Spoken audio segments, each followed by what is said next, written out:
Hello, this is Div to Slava, and this time I'd like to talk about some other items in the orchestra library. This is going to be a little demonstration of some of the techniques that are used and some of the fairly tedious work that has to be done in the orchestra library. So without telling you and giving away the topic too much, let's just get right to it. Now here's something that the orchestra librarian does a lot, is numbering measures. You see, using a pencil there to put the measure numbers in the margins so the players can easily locate their place in the music when the conductor calls for a rehearsal point. That first picture there showed just freehand numbering. Here is using an assisted, using a template for an assist. Makes it a little neater. Some people like to number in the margins. That's what I do. That's so the players can easily see the numbers out there. Some people prefer to number inside the margins, that is just above the clef sign. Really, it's all about communication, so it's just a matter of style. Here I'm actually copying the numbers from another part and not counting the measures as I would normally. Now we're going to go to line repair, which is very important in a lot of cases. This is a practice demonstration. You draw a line, you erase it. I like to use a big eraser here, not the electric eraser that I showed in an earlier video. That's more for fine work. This is the eraser I'm using there, a Staedtler Mars plastic eraser. Very good eraser. If you use an eraser that's too hard, it tends to be too abrasive on the paper. So you've erased a line, and then you're going to repair the line and leave no mark. That's the general idea. Let's try it again and show how it should not be done. Notice the pencil alignment here. This is not going to be a good alignment. You started pointing in the right direction, but faded off, and see there you can actually see the extra repair line, and we don't want to see that. We want it to be a continuous line. So let's get rid of that again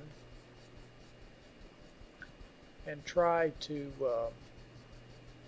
repair this line properly. Notice how the pencil is going to be lined up directly in line with the repair. And there you go. That's the way the lines should be repaired. Here are the types of pencils. Now here's the pencil I use to do the numbering of the measures. It's a nice hard, it's a soft black pencil. And the line repair pencil is a harder pencil. It keeps its point much better. So it's a hard pencil for the line repair and a soft or black pencil for the other markings. Here's another direct demonstration of how the lines are to be repaired.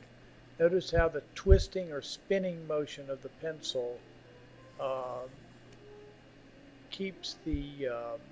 it helps keep the pencil sharp. It helps keep a good tip on it.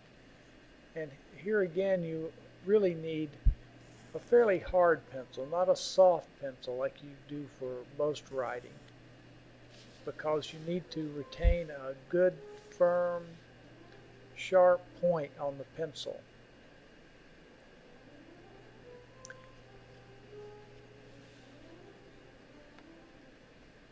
And there's the pencil. You can see is still sharp after having repaired the lines. If the pencil gets dull, then obviously it's going to make a very blunt line. It's not going to match the lines. There you can see where the lines are whited out. They're not firmly, strongly printed. And using a template, templates good for a lot of different things. There you can see squares and circles. You might need those in different situations. So a template is a good utility instrument.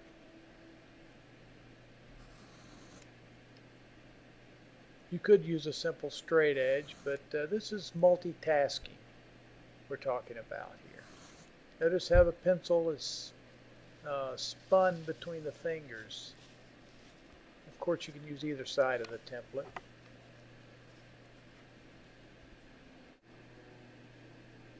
Here, watch the pencil action.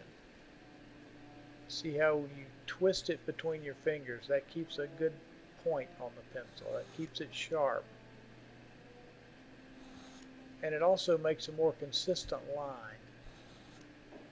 If you just hold it straight, it'll develop a flat edge on one side of the pencil, and it will not produce a consistent line.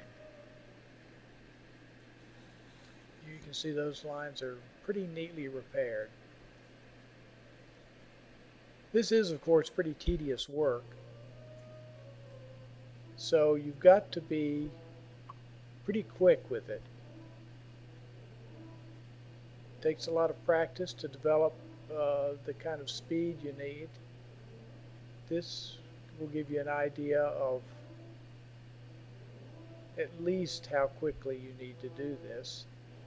This is not as fast as it could be, but it's the lines are neatly repaired.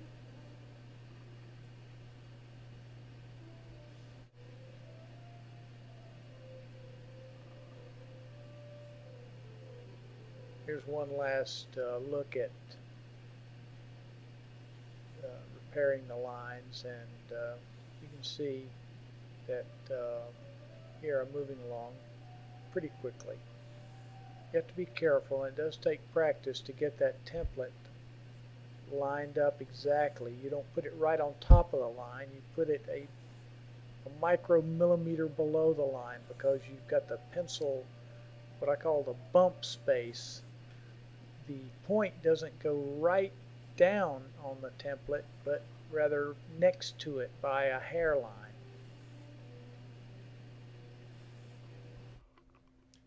And that's how to number the measures and repair the lines. I hope this was helpful if you were interested, and I'll see you next time. This is Stiv to Slava.